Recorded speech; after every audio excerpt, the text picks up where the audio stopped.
The simple gas laws and the ideal gas law are probably the ones that we're going to use most often and are the most applicable.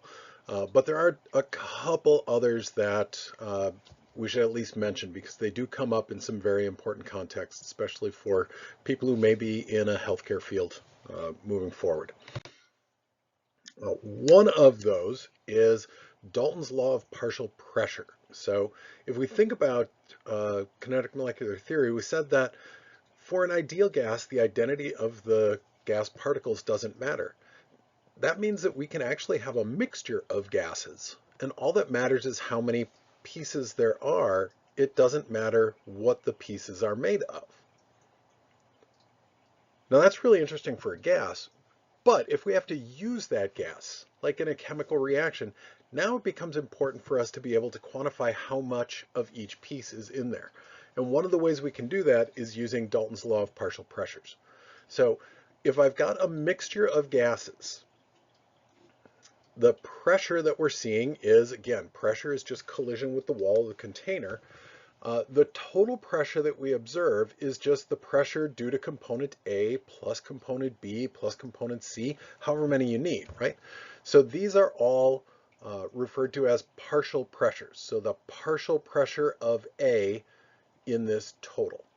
When we're looking at partial pressures, we can calculate a partial pressure from the composition and the total pressure of the gas. So doing a little bit of rearranging, we don't need to go into all the details of that, we get to this relationship. The pressure, the partial pressure of component A in a mixture of gas is equal to chi A times the total pressure of that gas sample.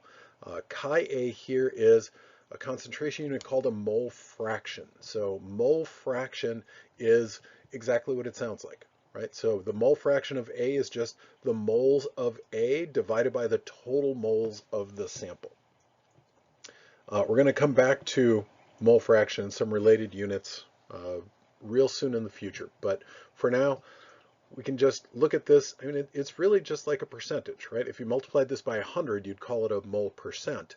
So the pressure due to component A is really just a percentage of the total pressure based on how many pieces of A there are compared to the other pieces in the sample. So if we look at an example of using Dalton's law of partial pressure, a sample of gas is prepared by combining 12.036 grams of helium and 14.371 grams of neon at a total pressure of 2.372 atmospheres. What is the partial pressure of neon in this sample? So total pressure, 2.372. What's the partial pressure? Well, let's put together this this mole fraction. So the moles of neon is the grams of neon divided by the molar mass, that's just off the periodic table, divided by the moles of helium plus the moles of neon. So this term kind of shows up twice here, but that's part of the total moles.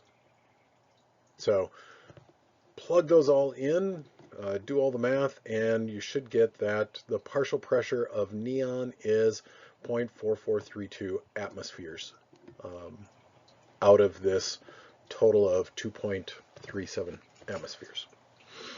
So that's how we can work with partial pressures. Partial pressures are always important, always useful when we're talking about any mixture of gases. And if we think about just the normal atmosphere,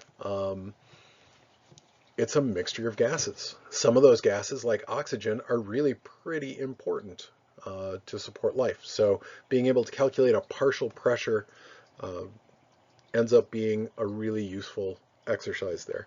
Your book goes through some nice examples of this. Another one that we want to look at is Henry's law. So when we talk about solutions, we talk about gases, we talk about things dissolving in other things. And one of the things that can dissolve is we can dissolve gases into liquids.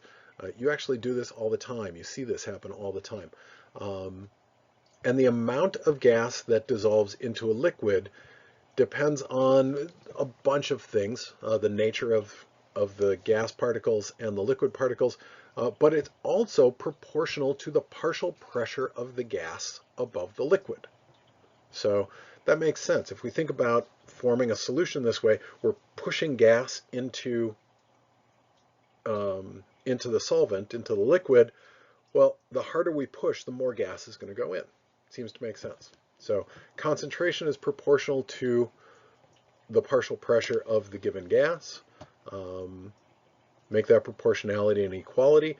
And just like with the other simple gas laws, we can make this into a comparative simple gas law. C1 over P1 equals C2 over P2.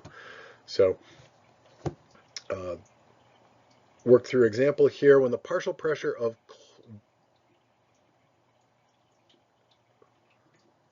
there we go. When the partial pressure of chlorine above a container of water is 0.6723 atmospheres, the concentration of chlorine in solution is found to be 0.613%.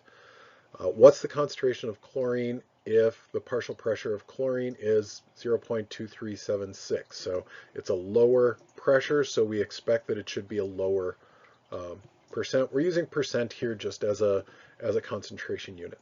So plugging into our comparative form, we get indeed a lower percent, a lower concentration at a lower partial pressure. That pretty much wraps up the gas laws that we're going to be using. You've seen that a lot of them have very similar forms. If you work with a bunch of them, it's just a matter of picking the one that has the right variables, keeping track of units, and working through some algebra on them. So good luck on practice on those, and I will see you next time.